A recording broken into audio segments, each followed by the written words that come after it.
स्वागत है साथियों हमारे चैनल स्टडी विद सिंघम पर। आज हम संविधान संशोधन की जो दूसरा पार्ट है उसको हम पढ़ेंगे। पहला पार्ट हमने पढ़ा था, जो लोग पहली बार देख रहे हैं हमें वो जाके पिछले वीडियो देख सकते हैं।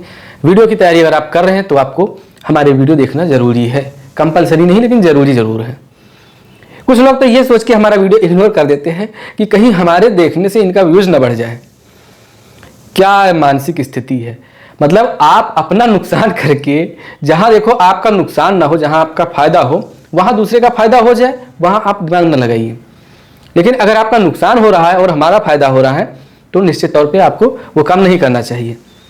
वीडियो से संबंधित वीडियो की तैयारी भी कर रहे हो, वीडियो की नौकरी भी लेना है और वीडियो का कंटेंट भी अच्छा ढूंढ रहे हो और फिर ये भी सोच रहे हो कि हम वीडियो देखेंगे तो कहीं सामने वाले का व्यूज न बढ़ जाए, वाच आवर न बढ़ जाए, तो कहीं ना कहीं आपके यहाँ कुछ दिक्कत है। सबके लिए नहीं कह रहा हूं लेकिन होता है, मेरे भी यहीं पे दिक्कत थी पहले। जैसे ये दिक्कत हमने हटाई, धड़ाधड़ सिलेक्शन होने लगे, क्योंकि हम अपनी देखते हैं ना, हमें अपना देखना चाहिए हम कैसे हैं, बाकी हम अपना फायदा निकालना चाहिए हमें। दूसरे का फायदा हो अच्छी बात है, लेकिन दूसरे का फायदा हो ये देखकर हमारे अंदर जलन आए ये बुरी बात है। स्टार्ट करते हैं, अगर ऐसा करेंगे तो प्रधान भी ऐसा आपको मिलेगा। बताते हैं हम कि हमने पढ़ा था संविधान संशोधन। पहले भी बताया था कि संविधान संशोधन, पहला संविधान संशोधन कब हुआ और जब लोकसभा और राज्यसभा का निर्माण 1952 के आसपास हुआ तो संविधान जो संसद है, संविधान में संशोधन जो करती है, तो संसद का अस्तित्व मेन रूप से कब आया? 1952 में आया। लेकिन जो संविधान संशोधन 1952 से पहले ही हो गया वो किस आधार पर हो गया, कैसे हो गया, इसके बारे में मैंने डिटेल बताया है। अगर आप ना जानते हो तो जाके पहले वाले वीडियो में देख सकते हैं। संविधान संशोधन का पहला वीडियो आज सुबह ही डाला है, इसको अभी मैं अपलोड करूंगा।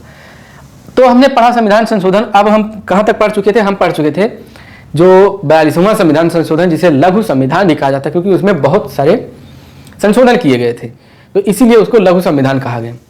तो 42वां तक पढ़े थे। अब हमारा जो इंपॉर्टेंट है वो है 44वां संविधान संशोधन। सीधे सीधे प्रश्न पूछ लिया जाता है 44वां संविधान संशोधन कब किया गया? तो ऑप्शन उसमें 1976, 77, 78, 80 ये सब दिया रहता है, लेकिन हमें क्या याद करना है? 1978। किस तरह से याद करना है कि इसका इकाई अंक कितना है? इकाई अंक है इसका 8 और ये 44वां 4 और 4 को जोड़ेंगे तो कितना हो जाएगा? ये हो जाएगा 8। तो 44वां संविधान संशोधन कब हुआ? 1978 में। क्या क्या हुआ था? कुछ इंपॉर्टेंट चीजें। राष्ट्रीय आपात का आधार जो था पहले क्या था? पहले था कि आंतरिक अशांति है तो राष्ट्रीय आपात लगा देंगे, लेकिन इसमें बदलाव करके आंतरिक अशांति के स्थान पर क्या कर दिया गया कि अगर जब सैन्य विद्रोह होगा तभी राष्ट्रीय आपात लगाया जा सकेगा। राष्ट्रीय आपात किस अनुच्छेद में है इसको भी जान लीजिए। तो राष्ट्रीय आपात है आर्टिकल 352 में, 356 में राष्ट्रपति शासन है और 360 में वित्तीय आपात है। फिर और क्या इसमें किया गया प्रावधान? इसमें संशोधन किया गया संपत्ति का जो अधिकार था, मूल अधिकार था। संपत्ति का अधिकार एक मूल अधिकार था। टोटल 7 मूल अधिकार थे पहले, लेकिन अब कितने बचे? अब बचे हैं 6। ये भी नोट कीजिएगा कि मूल संविधान में मूल अधिकारों की संख्या कितनी थी? 7 थी। भाग कौन सा? भाग 3, 12 से 35 अनुच्छेद। तो इसमें जो 31वां अनुच्छेद था वो क्या किससे संबंधित था? 31 अनुच्छेद, ये संबंधित था संपत्ति के अधिकार से। कहा गया कि संपत्ति का अधिकार भी एक मूल अधिकार है। लेकिन जो ये संविधान संशोधन हुआ 1978 में, इसके तहत इस संविधान जो मूल अधिकार है इसको कानूनी अधिकार बना दिया गया और ये अनुच्छेद 300A या 300 का में शिफ्ट कर दिया गया, मतलब मूल अधिकार से हटाकर। तो प्रश्न पूछा जा सकता है आपसे कि कौन सा अनुच्छेद था जिसमें संपत्ति का अधिकार पहले निहित था, और या फिर पूछा जा सकता है कि निम्नलिखित में से कौन सा अनुच्छेद निरसित कर दिया गया, मतलब हटा दिया गया। तो अनुच्छेद 31 हटा दिया गया और अनुच्छेद 31 में ही संपत्ति का अधिकार था। अब संपत्ति का अधिकार कानूनी अधिकार बन गया है, जो अनुच्छेद 300 के ए के द्वारा जाना जाएगा, उसमें शिफ्ट है। फिर अगला इसमें क्या प्रावधान किया गया? इसमें जो सुप्रीम कोर्ट है इसको अधिकार दिया गया, एक विशेष अधिकार। क्या अधिकार है? प्रश्न पूछा जा सकता है और पूछा ही जाता है। क्या पूछा जाता है? पूछा जाता है कि राष्ट्रपति और जो उपराष्ट्रपति के चुनाव में जो मान लो विवाद अगर उत्पन्न हो गया, कोई भी अगर विवाद उत्पन्न हो गया तो इसका निपटारा कौन करता है? ऑप्शन चुनाव आयोग दिया रहता है, संसद दिया रहता है, सुप्रीम कोर्ट दिया रहता है, भारत का राष्ट्रपति दिया रहता है। कौन करता है? तो करता है सुप्रीम कोर्ट। क्यों? क्योंकि 1978 में 44वां संविधान संशोधन के तहत इसको ये अधिकार दे दिया गया कि आप राष्ट्रपति, प्रेसिडेंट एंड वाइस प्रेसिडेंट। देखिए उप राष्ट्रपति है, उप का मतलब इंग्लिश में मतलब मीनिंग दो होती है। उप एक होता है वाइस और एक होता है डेपुटी, दोनों का मतलब होता है उप। उप लेकिन होता क्या है, जैसे देखिए डीसीपी या डीएसपी, डीवाईएसपी कहते हैं, डीवाईएसपी, डीएसपी, और इसमें वाइस प्रेसिडेंट, वाइस प्रेसिडेंट। मतलब मैं कहना क्या चाहता हूं कि वाइस, जिस पद में वाइस अगर लगा होगा उसमें अगर जो मुख्य नहीं होगा, जैसे वाइस प्रेसिडेंट है, अगर प्रेसिडेंट नहीं है तो इनका कार्यभार कौन करेगा, इनका कार्यभार करेंगे वाइस प्रेसिडेंट्स। इनकी अनुपस्थिति में इनका कार्यभार वाइस प्रेसिडेंट्स करेंगे, जबकि डेप्यूटी में ऐसा नहीं होता है। यह मैं बताना चाहता था। तो प्रेसिडेंट और वाइस प्रेसिडेंट के चुनाव में जो भी मान लो अगर कोई विवाद उत्पन्न होता है तो उन वादों का निस्तारण कौन करेगा। वादों, ये वादे वफा नहीं है, ये वाद मतलब जो भी क्या कहते हैं विवाद, समझ लीजिए कि मान लो निर्वाचन में कोई भी विवाद उत्पन्न हो गया तो इनका निपटारा कौन करेगा, तो इनका निपटारा करेगा सुप्रीम कोर्ट। फिर 44वें संविधान संशोधन के तहत एक चीज और की गई जो 42वें संविधान संशोधन में किया गया था। 42वें में क्या किया गया था कि जो विधानसभा है और लोकसभा, इसकी जो सदस्य की जो कार्यावधि है, कार्यकाल है, ये 5 वर्ष से उठाकर 6 वर्ष कर दिया गया था 42वें में। लेकिन फिर नहीं मानी सरकार, क्या किया गया, ये जब 44वां संविधान संशोधन हुआ तब इसकी अवधि क्या 6 वर्ष से पुनः 5 वर्ष कर दी गई, जो कि अब है। तो ये यूनिक चीजें हैं 44वां संविधान संशोधन से, आप इसको याद कर लीजिएगा। 52वां संविधान संशोधन कब हुआ, तो ये 1985 में हुआ। किससे संबंधित है, दल बदल कानून से। बच्चे बच्चे की जुबान पे रटा हुआ दल बदल, मतलब जो अपना दल है पार्टी बदल। अच्छा, पार्टी दल बदल कानून तो कह देते हैं, लेकिन ये है नहीं दल बदल कानून, ये है दल बदल विरोधी कानून। मतलब आपके दल बदलने का विरोध करता है ये दल बदल विरोधी कानून, इसके तहत लाया गया। कौन सी अनुसूची जोड़ी गई, तो 10वीं अनुसूची जोड़ी गई। 10वीं अनुसूची, 10वीं अनुसूची।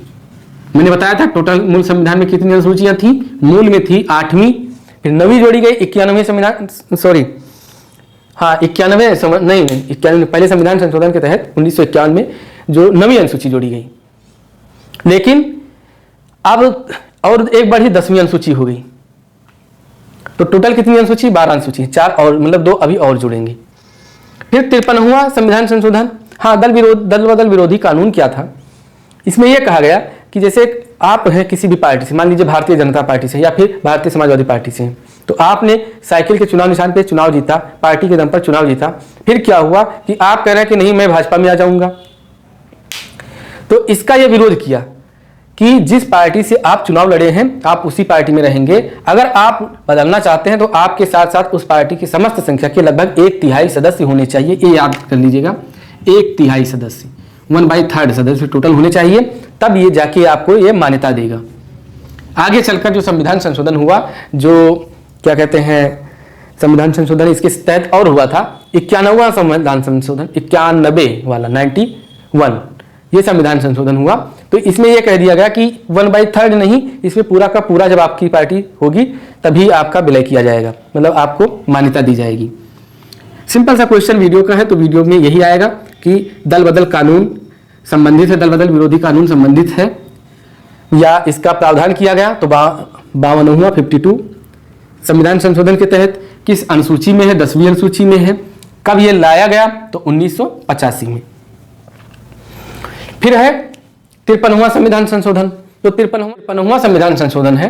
इसमें क्या, कब हुआ ये संविधान संशोधन, तो ये हुआ 1986 में। इसमें क्या हुआ था, आर्टिकल जो 371 है उसमें आर्टिकल 371 जी के तहत मिजोरम को राज्य बनाया गया, मिजोरम को। तो आर्टिकल 371 जी के तहत मिजोरम को राज्य बनाया गया, मिजोरम राज्य बनाया गया। कब बनाया गया, 1986 में। किस अनुच्छेद के तहत, अनुच्छेद 371 जी। 55वां संविधान संशोधन, तो ये भी 1986 में हुआ।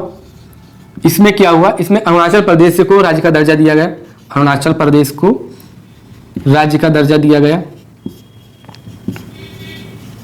राज्य का दर्जा दिया गया। कब? 1986 में। प्रश्न पूछा जा सकता है 1986 में। और आप याद कर लीजिएगा इन्वायरमेंट से संबंधित नीलगिरी को जो उसमें घोषित किया गया था, क्या कहते हैं, थोड़ी छोड़िए अभी आएगा माइंड में बता देंगे। तो 1986 में अरे जैव आरक्षित क्षेत्र घोषित किया गया था, आ गया 1986 में। अरुणाचल प्रदेश से प्रश्न यह पूछा जा सकता है अरुणाचल प्रदेश का गठन कब हुआ? तो 1986 में। किस संविधान संशोधन के तहत हुआ? तो 55वें संविधान संशोधन के तहत हुआ। 56वां संविधान संशोधन ये कब हुआ? 1987 में। और इसमें गोवा को पूर्ण राज्य का दर्जा दिया गया। गोवा को पूर्ण राज्य का दर्जा दिया गया। इससे पहले गोवा दमन दीव को क्या बनाया गया था? केंद्र शासित प्रदेश बनाया गया था। लेकिन दमन और दीव को केंद्र शासित प्रदेश ही रहने दिया गया। ये भी नोट कर लीजिएगा कि दमन और दीव को नहीं किया गया था। ये दमन और दीव ये यूटी ही बने रहे। यूटी मतलब यूनियन टेरिटरी ही बने रहे। तो इसको जरा नोट करिए। फिर इसके बाद कुछ और बचे, जैसे 61वां संविधान संशोधन। तो 61वां संविधान संशोधन मताधिकार से संबंधित है कि आपकी मत देने की उम्र कितनी होगी, ये डिसाइड किया गया। तो ये कुछ और संविधान संशोधन है। शाहरुख खान का एक डायलॉग याद आ रहा है, कहते हैं कि जब किसी चीज को बड़ी शिद्दत से चाहो तो पूरी कायनात तुम्हें उससे मिलाने में लग जाती है। ऐसे ही कुछ है। ये सच है, 100% सच है। मैंने माना है कि ये चीज सच है। लेकिन उससे पहले भी थोड़ा और क्या जो माहौल होता है वो ये है कि जस्ट इसका अपोजिट, कि जब हम किसी चीज को पाने की कोशिश या चाहत करते हैं तो सबसे पहले वही कायनात हमें उससे दूर करने में लगती है। कभी हमारा मन भटकाएगी, कभी हमारा सर दर्द, बदन दर्द, पेट दर्द, जितने दर्द होंगे सब होने लगेगा। क्यों? क्योंकि कायनात चाहती है कि इसको आजमा लो।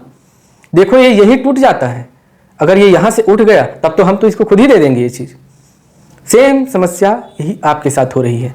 तो आप भी इस चीज को समझिए, कायनात बाद में मिलाएगी लेकिन पहले दूर करने की कोशिश करेगी। और जो बच्चे दूर हो जाएंगे तो जानते ही हैं कि क्या परिणाम होने वाला है। हारिएगा मत, कहते हैं ना, हारिए ना हिम्मत, बिसारिए ना राम। तो ना हिम्मत हारिए, ना राम को बिसारिए। बिसारिए मतलब भूलिए मत। राम मतलब कोई भी देवता जो आपका मददगार हो। 61वां संविधान संशोधन कब हुआ? तो ये कब हुआ? 1989 में हुआ। क्या था इसमें? मताधिकार की उम्र 21 वर्ष से 18 वर्ष कर दी गई। मतलब मतदान करने की उम्र जो है वो 21 वर्ष से 18 वर्ष। कब हुआ? 1989 में। सीधा सीधा प्रश्न आपसे पूछ लिया जाता है कि किस वर्ष मतदान करने की उम्र को 21 वर्ष से 18 वर्ष किया गया? तो 1989। फिर बात करते हैं 65वां संविधान संशोधन, जिसमें SC/ST आयोग का गठन हुआ। मतलब आर्टिकल 338 में संशोधन हुआ। तो ये कब हुआ? 1990 में। 1990 में 65वां संविधान संशोधन। क्या हुआ था इसमें? SC/ST आयोग की स्थापना और आर्टिकल 338 में संशोधन भी किया इसने। 69वां संविधान संशोधन कब हुआ? तो 69वां संविधान संशोधन हुआ था 1991 में। इसमें क्या हुआ था? तो इसमें यह हुआ था कि दिल्ली को राष्ट्रीय राजधानी मतलब NCR बनाया गया। दिल्ली को राष्ट्रीय राजधानी क्षेत्र बनाया गया था 1991 में। दिल्ली को राष्ट्रीय राजधानी क्षेत्र बनाया गया तथा इसमें विधानसभा की व्यवस्था की गई। क्यों की गई? क्योंकि अगली बार जब इसमें देखिएगा जब 17वां संविधान संशोधन होगा तब क्या होगा? तो 17वां संविधान संशोधन के तहत इसमें जो ये D2 लिखा है तो दिल्ली प्लस पुदुचेरी, इसकी जो विधानसभाएं थी इनको राष्ट्रपति के निर्वाचक मंडल में शामिल किया गया। राष्ट्रपति के निर्वाचक मंडल में शामिल किया गया। देखो राष्ट्रपति के निर्वाचक मंडल में कौन कौन रहते हैं? लोकसभा के निर्वाचित सदस्य, राज्यसभा के निर्वाचित सदस्य और राज्यों की विधानसभाओं के निर्वाचित सदस्य। 3 ये हो गए। और जो केंद्र शासित प्रदेश हैं दिल्ली और पुदुचेरी, इनकी विधानसभाओं के निर्वाचित सदस्य। ये आप याद करिएगा। 71वां संविधान संशोधन किससे संबंधित है? तो 8वीं अनुसूची में NMK नमक जोड़ा गया। नमक मतलब क्या होता है कि ये नमक जो है N से मतलब नेपाली, M से मतलब मैथिली और K मतलब नहीं, M से मणिपुरी, नेपाली, मणिपुरी और K से होता है कोंकणी। 8वीं अनुसूची में जोड़ी गई ये भाषा। तो ये कब हुआ? 1992 में हुआ था। 8वीं अनुसूची में नमक मतलब नेपाली, कोंकणी और मणिपुरी इस भाषा को जोड़ा गया। फिर 73वां संविधान संशोधन 1992 में हुआ। 1992 में हुआ क्या था, इसमें जो पंचायती राज व्यवस्था थी उसको संवैधानिक दर्जा दिया गया। लेकिन यह लागू कब से हुआ, यह लागू हुआ 24 या 25 अप्रैल, इसको आप कंफर्म कर लीजिएगा, 24-25 में से है। उसी दिन पंचायती राज दिवस मनाया जाता है। तो 24-25 अप्रैल 1993 जरा अप्रैल है, तो इसको जरा 24 और 25 में आप थोड़ा क्लियर कर लीजिएगा, मैं भूल रहा हूं। फिर है 74वां संविधान संशोधन, ये कब हुआ, तो ये हुआ 1993 में। और इसमें क्या हुआ, नगर पालिकाएं जो थी उनको संवैधानिक दर्जा दिया गया, नगर पालिकाओं को संवैधानिक दर्जा दिया गया। 74वां संविधान संशोधन 1993 में। ये लागू कब हुआ, तो ये 1 जून 1993 में लागू हुआ, लागू। फिर है 86वां संविधान संशोधन, बहुत ही इंपॉर्टेंट है। कब हुआ, ये 2002 में हुआ। क्या था इसमें, शिक्षा को मौलिक अधिकार में शामिल किया गया। क्या है शिक्षा, शिक्षा देखिए 6 से 14 वर्ष के बच्चों को अनिवार्य और निःशुल्क शिक्षा की बात की गई है, 6 से 14 वर्ष के बच्चों को। इसके तहत प्रावधान किया गया अनुच्छेद 21 का, अनुच्छेद यहां पे लिख दे रहा हूं 21 का के तहत मूल अधिकार में। फिर नीति निर्देशक तत्व में भी इसका जो प्रावधान किया गया है वो आर्टिकल 45 के तहत किया गया है, आर्टिकल 45 के तहत डीपीएसपी में। और फिर इसका किया गया जो आर्टिकल है 51 का, मतलब मौलिक कर्तव्य जो जोड़ा गया, उसमें 11वां जो मौलिक कर्तव्य जोड़ा गया है वो शिक्षा का अधिकार ही जोड़ा गया है, तो 51 का में शामिल है। प्रश्न आपसे यहां से अगर बनाना हो हमें, तो मैं बना सकता हूं कि प्रश्न अगर पूछा जाए कि निम्नलिखित में से किस अनुच्छेद, कौन सा अनुच्छेद शिक्षा के अधिकार को, मतलब शिक्षा के अधिकार का प्रावधान नहीं करता है। संविधान का अनुच्छेद 21 का कर दें, 45 अनुच्छेद 45, अनुच्छेद 51 का, और क्या कर दिया जाए, और एक अनुच्छेद कोई रख लिया जाए, तो जो रखा जाएगा वही होगा। तो इसी तरह से पढ़ते रहिए, जितना ज़्यादा कहते नहीं जितना घोलो उतना मीठा, तो ये शक्कर है, पढ़ाई आपकी शक्कर है, जितना आप पढ़ेंगे उतना आपके अंदर ज्ञान आएगा। फिर 91वां संविधान संशोधन, इसमें क्या हुआ, तो ये 91वां संविधान संशोधन हुआ कब, 2003 में हुआ था। और इसमें हुआ क्या, जो मंत्रिमंडल की मंत्रिपरिषद, मंत्रिमंडल नहीं मंत्रिपरिषद की जो सदस्य संख्या थी, मतलब कितने मंत्रालय होंगे या कितने मंत्री होंगे, इसका निर्धारण किया इसने कि अधिकतम आप जितनी टोटल सदस्य संख्या है लोकसभा की, उसमें लोकसभा या विधानसभा की जितनी भी सदस्य संख्या है उसका 15%, अधिकतम 15% ही आप मंत्रिपरिषद के रूप में इस्तेमाल करेंगे, 15%। विधानसभा में कुछ जैसे सिक्किम और गोवा में 40-40 सीटें हैं, तो कुछ विधानसभाओं में 40-40 सीटें हैं, तो उसमें अधिकतम 12। और इसमें क्या हुआ, इसमें दल बदल कानून जो था, जो दल बदल कानून में संशोधन हुआ था, कब हुआ था, 1986 में हुआ था दल बदल कानून। दल बदल कानून का 1985 में हुआ था, दल बदल कानून का संशोधन 1985 में, 52वां संविधान संशोधन के तहत 1985 में दल विरोधी कानून बनाया गया था। लेकिन उसमें पहली बार संशोधन जब हुआ तो 91 कहीं नहीं मिल रहा है इसको, 91 वाला संविधान संशोधन 2003 के तहत हुआ पहली बार संशोधन दल बदल विरोधी कानून में। क्या किया गया कि जो उसमें प्रावधान किया गया था कि 1/3 मतलब पूरी पार्टी के अगर 1/3 सदस्य जो हैं वो अगर किसी पार्टी में जाना चाहते हैं तो ही मतलब उनको उनकी वैलिडिटी रहेगी, मतलब कि उस पार्टी से आए हैं और जीत के आए हैं, मान लो सपा से जीत के आए हैं, सपा राष्ट्रीय नहीं है, मान लो बसपा से जीत के आए हैं और भाजपा में जाना चाहते हैं तो मान लिया जाएगा।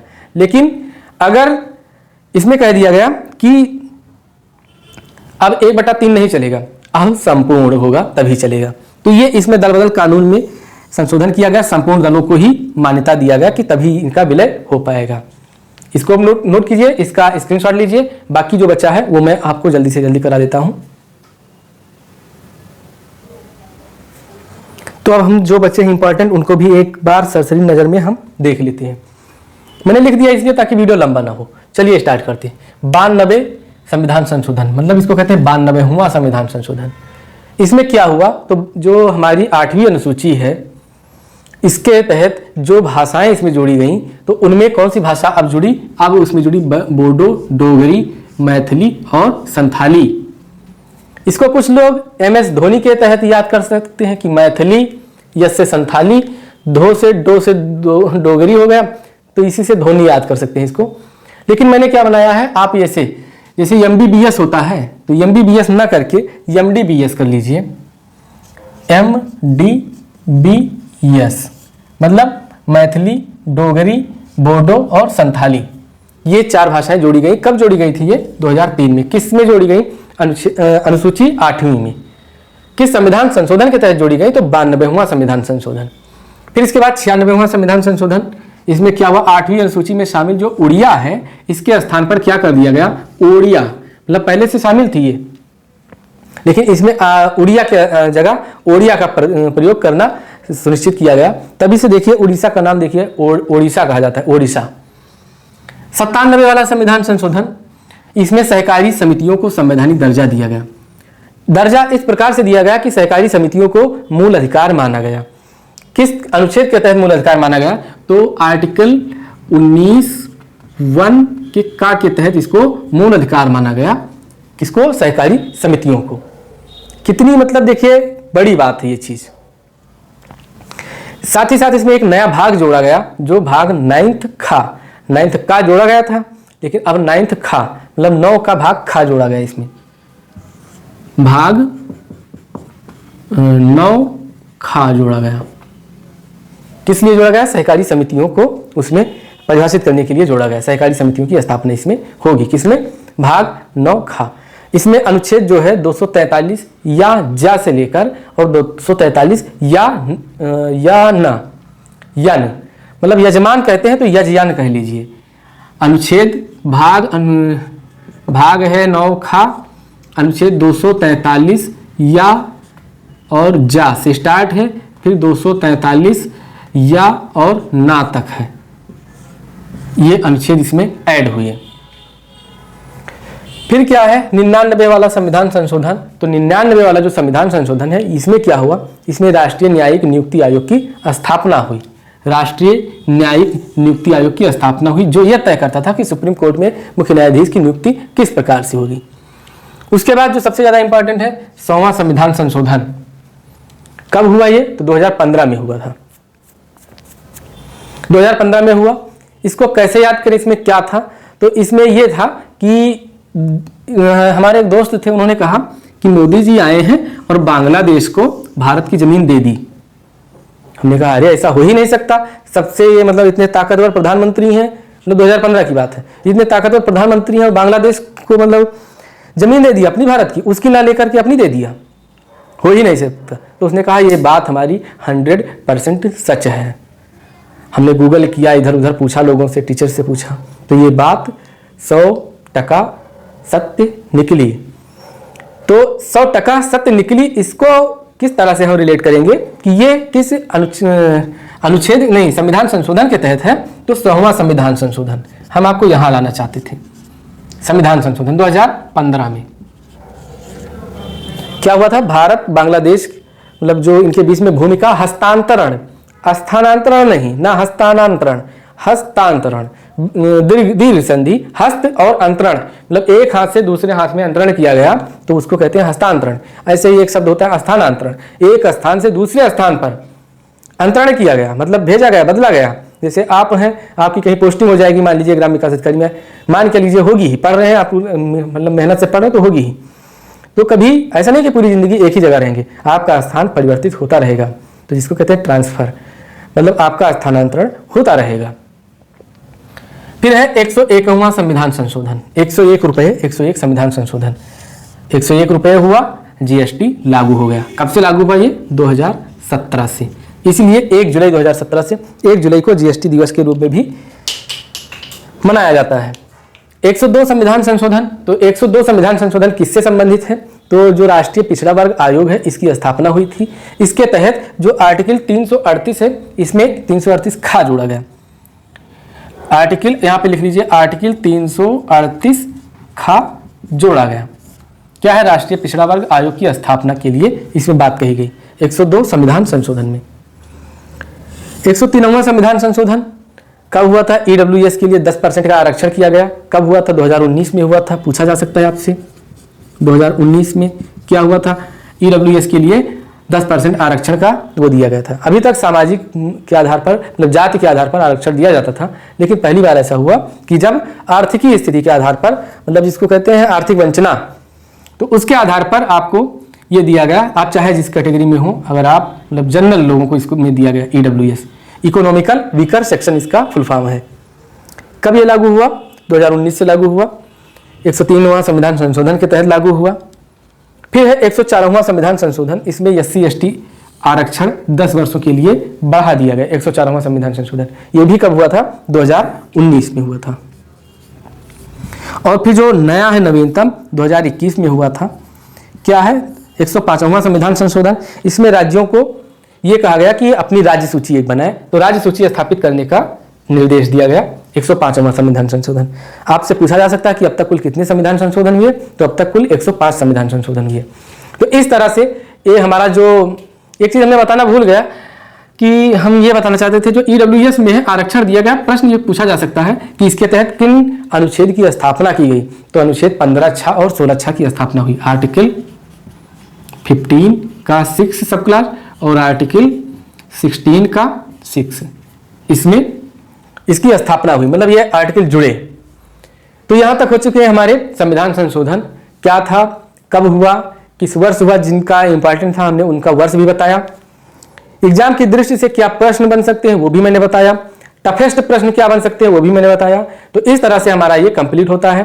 किसी चीज को ट्रिक से कैसे याद रख सकते हैं वो भी मैंने बताया। तो मुंह सूखने लगा, थक गए।